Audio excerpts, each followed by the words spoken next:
哦，你碰到我了，你碰到我的头啦！咦，好，起床起床起床，有尿奶啦！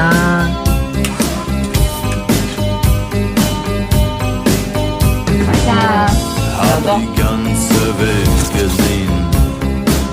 Von Singapur bis Berlin. Wenn du mich fragst, wo es am schönsten war, sag ich Sansibar. Es war eine harte Überfahrt. 10 Wochen nur das Deck geschrubbt. Hab die Welt verflucht, in den Wind gespuckt und salziges Wasser geschluckt.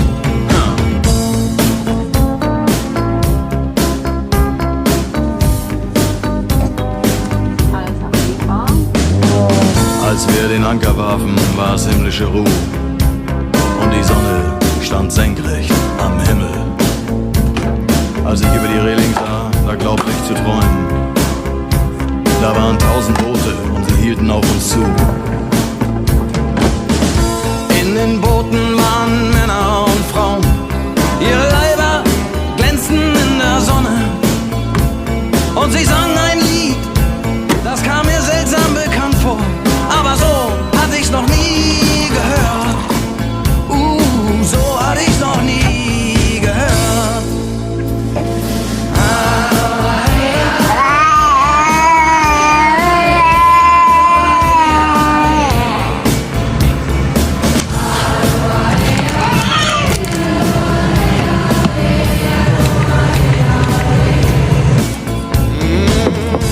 Ihre Boote machten längst seit